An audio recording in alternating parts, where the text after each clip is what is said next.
باللہ من الشیطان الرجیم بسم اللہ الرحمن الرحیم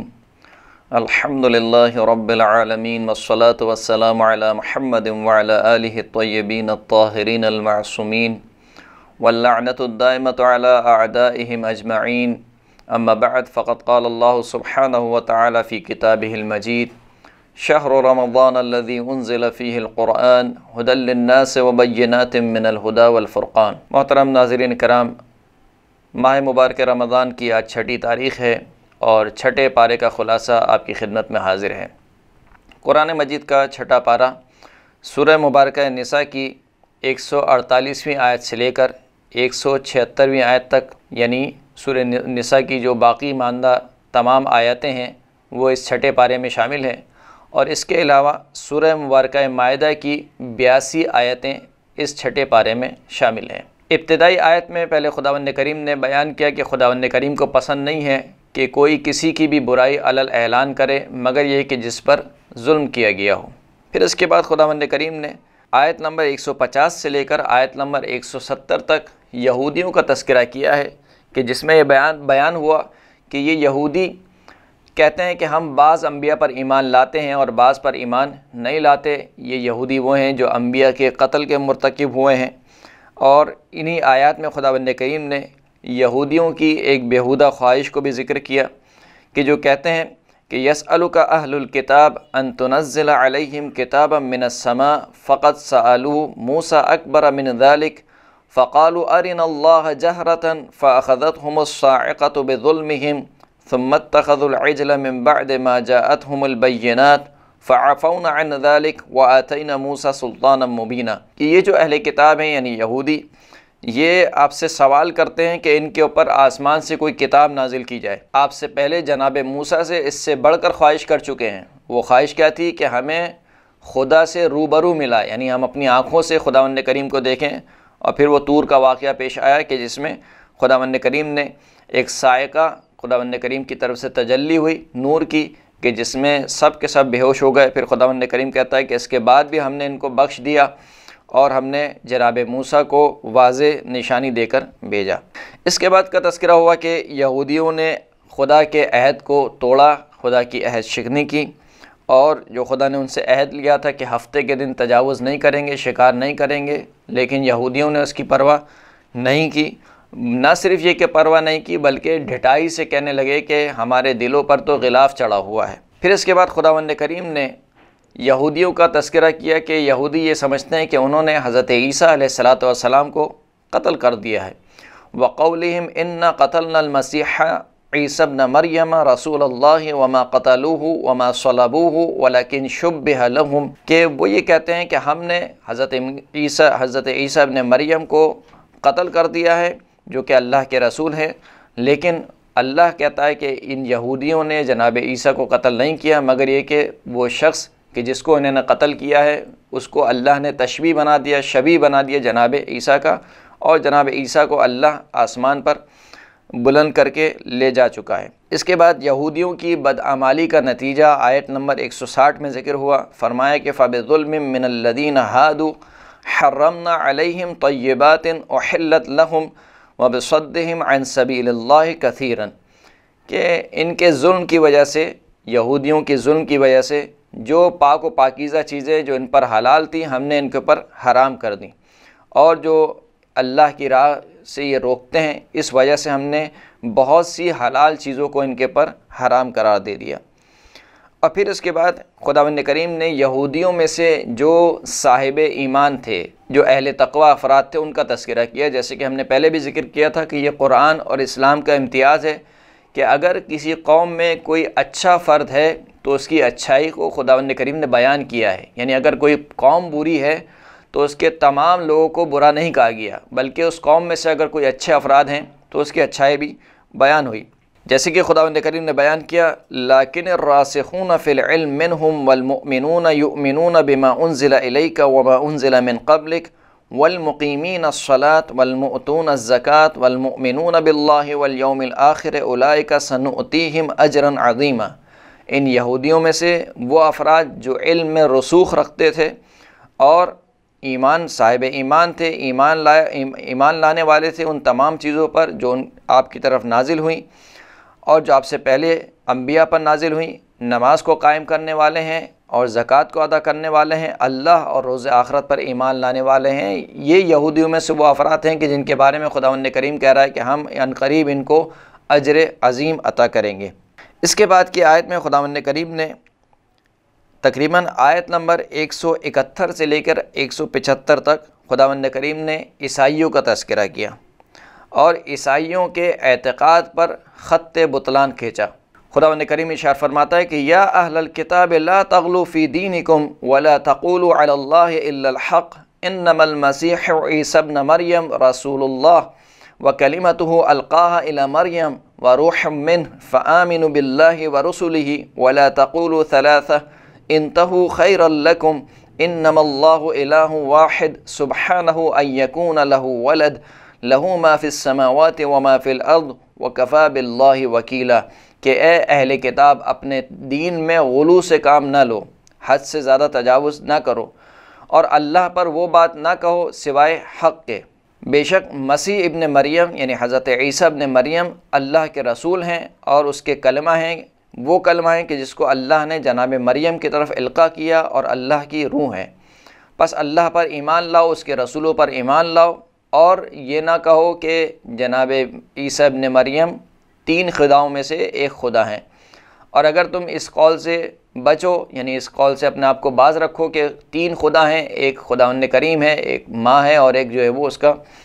بیٹا ہے، یہ جو عیسائیوں کا نظریہ ہے کہ اگر اس اپنے عقیدے سے بچو، باز رہو تو یہ تمہارے لیے زیادہ بہتر ہے۔ خدا فقط و فقط واحد اور تنہا ہے، وہ پاک و منزہ ہے اس بات سے کہ اس کا کوئی بیٹا ہو، اور اس کے لیے تمام وہ چیزیں ہیں جو آسمانوں میں ہیں اور تمام وہ چیزیں جو زمین میں، سب کی سب اللہ کے لیے ہیں، اور خداوند کریم وکیل کے اعتبار سے کافی ہے۔ اس کے بعد خداوند کریم نے عیسائیوں کو دردناک عذاب سے ڈرایا۔ اس کے بعد خداوند کریم نے اپنی حجت کو تمام کر دیا اور فرما دیا کہ یا ایھا الناس قد جاءکم برہان من ربکم وانزلنا الیکم نورا مبینا، کہ اے لوگوں بے تحقیق تمہاری جانب تمہارے پروردگار کی جانب سے ایک واضح اور محکم دلیل آ چکی ہے، اور ہم نے تمہاری طرف نور مبین کو یعنی واضح نور کو نازل کر دیا ہے، لہٰذا اب کسی کے پاس کوئی عذر اور بہانے کی کوئی گنجائش نہیں ہے۔ اور پھر سورہ نساء کی آخری آیت میں میراث کے ایک فقہی مسئلے کا تذکرہ ہوا۔ یہ تقریباً خلاصہ تھا سورہ مبارکہ نساء کی وہ باقی ماندہ آیتیں جو چھٹے پارے میں پائی جاتی ہیں۔ اس کے بعد سورہ مائدہ شروع ہوتی ہے اور سورہ مائدہ کی 82 آیتیں چھٹے پارے میں پائی جاتی ہیں۔ سورہ مائدہ کی فضیلت کے بارے میں رسول اللہ صلی اللہ علیہ وآلہ وسلم ارشاد فرماتے ہیں کہ من قرأها اعطی من الاجر 10 حسنات ومحی عنہ 10 حسنات ورفع له 10 درجات بعدد كل یہودی ونصرانی یتنفس، کہ جو شخص بھی سورہ مبارکہ مائدہ کو پڑھتا ہے اسے ہر یہودی اور ہر اس عیسائی کے برابر جو اس دنیا میں سانس لے رہا ہے، ان تمام یہودیوں اور عیسائیوں کے برابر 10 گنا خداوند کریم نیکیاں ادا کرتا ہے، 10 گنا اس کے گناہوں کو معاف کر دیتا ہے اور 10 گنا درجات کو بلند فرماتا ہے۔ سورہ مبارکہ مائدہ کی ابتدائی 11 آیت میں خداوند کریم نے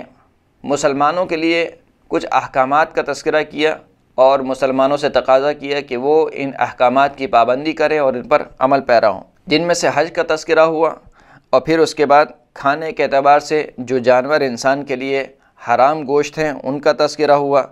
نکاح کا تذکرہ ہوا کہ نکاح کے حوالے سے جو عورتیں انسان پر حلال یا حرام ہیں ان کا ذکر کیا گیا۔ پھر اس کے بعد خداوند کریم نے وضو، غسل اور تیمم کا تذکرہ کیا، اور پھر اس کے بعد خداوند کریم نے اہل ایمان کو عدل قائم کرنے اور عدل کے ساتھ حکم کرنے اور عدل کے ساتھ گواہی دینے کا حکم دیا، جیسے کہ خداوند کریم سورہ مائدہ کی 8ویں آیت میں ارشاد فرما رہا ہے کہ یا ایھا الذین آمنوا کونوا قوامین للہ شہداء بالقسط ولا یجرمنکم شنآن قوم علی الا تعدلوا اعدلوا هو اقرب للتقوی، اے اہل ایمان اللہ کے لیے عدل و انصاف کے ساتھ گواہی دو، اور کسی قوم کی دشمنی ہرگز اس بات میں آڑے نہ آئے کہ تم عدل و انصاف کا دامن ہاتھ سے چھوڑ دو اور عدل و انصاف کرو کہ عدل و انصاف تقویٰ کے بہت نزدیک ہے۔ اللہ سے ڈرو، بے شک خداوند کریم جو کچھ تم انجام دیتے ہو اس سے باخبر ہے۔ اس کے بعد خداوند کریم نے احکام الہی کی پابندی اور اس پر عمل پیرا ہونے کی جزا اور اس کی مخالفت پر سزا کا تذکرہ کیا۔ اس کے بعد خداوند کریم نے آیت نمبر 12 سے لے کر آیت نمبر 86 تک اہل ایمان کو اس بات کی طرف دعوت دی کہ وہ خداوند کریم سے کیے گئے عہد پر پابندی سے عمل پیرا ہوں اور خداوند کریم کے عہد و پیمان پر ثابت قدم رہیں۔ پہلے خداوند کریم نے اہل کتاب کی عہد شکنی کو یاد دلایا کہ دیکھو ہم نے اہل کتاب سے بھی عہد و پیمان لیا تھا لیکن انہوں نے ہمارے عہد و پیمان کو توڑ دیا، اور پھر اہل کتاب کے بارے میں خداوند کریم نے ان کو دعوت دی کہ وہ رسول اللہ پر ایمان لے کر آئیں۔ یا اہل الکتاب قد جاءکم رسولنا یبین لکم کثیرا مما کنتم تخفون من الکتاب ویعفو عن کثیر وقد جاءکم من اللہ نور وکتاب مبین، کہ اے اہل کتاب بے تحقیق تمہاری طرف ہمارا رسول آ چکا ہے جو تمہیں بہت سی وہ باتیں کہ جس کو تم چھپاتے ہو کتاب میں سے وہ کھول کھول کر بیان کرتا ہے، اور بہت سی باتوں سے وہ درگزر کر دیتا ہے، اور بے تحقیق تمہاری جانب اللہ کی طرف سے نور آ چکا ہے اور کتاب مبین آ چکی ہے۔ اس کے بعد خداوند کریم نے عیسائیوں کے عقیدے کی مذمت کی، اور مذمت کرتے ہوئے خداوند کریم نے ارشاد فرمایا کہ لقد کفر الذین قالوا ان اللہ هو المسیح ابن مریم قل فمن یملک من اللہ شیئا ان اراد ان یہلک المسیح ابن مریم وامہ ومن فی الارض جمیعا وللہ ملک السماوات والارض وما بینہما یخلق ما یشاء واللہ علی کل شیء قدیر، کہ بے تحقیق ان لوگوں نے کفر کیا کہ جو کہتے ہیں کہ اللہ مسیح ابن مریم ہے، نعوذ باللہ۔ اے حبیب آپ کہہ دیجئے کہ بس کون ہے کہ اگر خداوند کریم یہ ارادہ کرے کہ جناب عیسیٰ ابن مریم اور ان کی والدہ گرامی یعنی جناب مریم کو اور جتنے بھی روئے زمین پر جاندار ہیں ان تمام کے تمام کو اگر خداوند کریم ہلاکت کا ارادہ کر لے تو کون ہے کہ جو خداوند کریم کو اس ارادے سے روک سکتا ہے؟ خداوند کریم کے لیے آسمانوں کی ملکیت ہے، زمین کی ملکیت ہے، اور جو کچھ آسمان و زمین کے درمیان ہے وہ سب کا سب اللہ کا ہے، وہ جو چاہتا ہے خلق کرتا ہے، اور خداوند کریم ہر چیز پر قادر ہے۔ اس کے بعد آیت نمبر 20 سے لے کر آیت نمبر 40 تک خداوند کریم نے اہل کتاب کو ان کی نافرمانیاں یاد دلائیں، اور خدا نے جو ان پر اپنا کرم اور فضل کیا، اپنا لطف و کرم کیا، وہ ان کو یاد دلایا گیا کہ دیکھو خداوند کریم بار بار تم پر لطف و کرم کرتا رہا اور تم بار بار اللہ کی نافرمانی کرتے رہے۔ اور پھر اس کے بعد آیت نمبر 41 سے لے کر آیت نمبر 50 تک رسول اللہ صلی اللہ علیہ وآلہ وسلم کو تسلی دی گئی، اہل کتاب کے مقابلے میں پیغمبر کو جو موقف اپنانا چاہیے اس کا بیان ہوا۔ اس کے بعد اہل ایمان کو اس بات کی تنبیہ کرائی گئی کہ وہ ہرگز یہود و نصارہ کو اپنا دوست مت بنائیں، اور یہ ایک دوسرے کے دوست ہیں گے۔ آیت نمبر 55 میں خداوند کریم نے ولایت کو بیان کیا کہ اگر کسی ہستی کو اس پوری کائنات پر مومنین پر ولایت اور حق کے تصرف حاصل ہے تو وہ 3 ہستیاں ہیں۔ وہ ہستیاں کون ہیں؟ انما ولیکم اللہ ورسولہ والذین آمنوا الذین یقیمون الصلاۃ ویؤتون الزکاۃ وہم راکعون، کہ فقط اور فقط تمہارا سرپرست اللہ ہے، اللہ کا رسول ہے، اور وہ لوگ ہیں کہ جو ایمان لے کر آئے، جو نماز کو قائم کرتے ہیں اور جو زکوٰۃ عطا کرتے ہیں حالت رکوع میں۔ مشہور و معروف آیت ہے کہ جس کی شان نزول میں فریقین نے یہ لکھا ہے کہ جب مولا کائنات امیر المؤمنین علی ابن ابی طالب علیہ السلام نے مسجد میں حالت رکوع میں اپنی انگوٹھی کسی فقیر کو دی تو اس وقت یہ آیت نازل ہوئی۔ فریقین کی تفاسیر کتابوں میں یہ شان نزول ذکر ہوا ہے۔ بعد کی آیت میں خداوند کریم نے اہل کتاب کی مذمت کی اور ان کے غلط عقیدے پر خط بطلان کھینچا اور ان کو عذاب خدا سے ڈرایا گیا۔ پھر اس کے بعد خداوند کریم نے آیت نمبر 65 میں اہل کتاب کو یہ خوشخبری اور نوید دی کہ اگر وہ ایمان لے آئیں اور اللہ کا تقوی اختیار کریں تو خداوند کریم ان کے گناہوں کو بخش دے گا اور ان کو جنت میں داخل کرے گا۔ وَلَوْ أَنَّ أَهْلَ الْكِتَابِ آمَنُوا وَاتَّقَوْا لَكَفَّرْنَا عَنْهُمْ سَيِّئَاتِهِمْ وَلَأَدْخَلْنَاهُمْ جَنَّاتِ النَّعِيمِ، کہ اگر یہ اہل کتاب ایمان لے آئیں اور تقوی اختیار کریں تو ہم ضرور بضرور ان کی برائیوں کا جبران کریں گے، یعنی ان کے گناہوں کو بخش دیں گے اور ان کو باغات میں داخل کریں گے۔ اس کے بعد سورہ مبارکہ مائدہ کی اہم ترین آیت ہے جو کہ آیت نمبر 67 ہے، کہ جس میں خداوند کریم ارشاد فرماتا ہے کہ یا ایھا الرسول بلغ ما انزل الیک من ربک وَإِن لَّمْ تَفْعَلْ فَمَا بَلَّغْتَ رِسَالَتَهُ وَاللَّهُ يَعْصِمُكَ مِنَ النَّاسِ إِنَّ اللَّهَ لَا يَهْدِي الْقَوْمَ الْكَافِرِينَ۔ یہ انتہائی اہم ترین آیت ہے کہ جس میں رسول اللہ کو ان کے عہدے سے پکارا گیا اور ان سے کہا گیا کہ جو کچھ اللہ کی جانب سے آپ پر نازل ہوا ہے اس کو آپ پہنچا دیجئے۔ اگر آپ نے نہیں پہنچایا تو گویا آپ نے رسالت کا کوئی کام انجام نہیں دیا، یعنی یہ آخری جو حکم تھا، یہ جو بھی حکم تھا وہ برابر تھا رسول اللہ کی پوری رسالت کے مقابل میں۔ یعنی رسول اللہ نے جتنی زحمتیں برداشت کی ہیں مکہ اور مدینے میں، مکہ میں جس طریقے سے کفار کی زحمتوں کو برداشت کیا، مدینے میں آنے کے بعد جو ساری کی ساری جنگیں ہوئیں اور جو حکومت قائم ہوئی، کہ یہ ساری کی ساری آپ کی محنت جو آپ نے برداشت کی ہے، یہ تمام کی تمام محنت آپ کی رائے گاہ چلے جائے گی اگر آپ نے اس حکم کو نہیں پہنچایا۔ تو تمام مسلمانوں کو سوچنا چاہیے کہ آخر وہ کون سا حکم تھا کہ جس کے بلبوتے پر رسول اللہ کی رسالت داؤں پر لگ گئی اور خدا کو ڈراتے ہوئے یہ کہنا پڑا کہ اے رسول اگر آپ نے اس حکم کو نہیں پہنچایا تو گویا آپ نے کوئی رسالت کا کام انجام نہیں دیا، اور وہ حکم ولایت امیر المؤمنین علی بن ابی طالب علیہ السلام ہے۔ اس کے بعد کی آیت میں یعنی آیت نمبر 70 سے لے کر تقریباً آیت نمبر 82 تک خداوند کریم نے اہل کتاب یعنی یہود و نصارہ کا تذکرہ کیا ہے، ان کے کرتوتوں کا تذکرہ کیا ہے، ان کے عقائد کا تذکرہ کیا ہے اور ان کی عہد شکنی کا تذکرہ کیا ہے، اور اس طریقے سے یہ پارہ تقریباً اختتام ہوتا ہے۔ وآخر الدعوانا ان الحمد للہ رب العالمین۔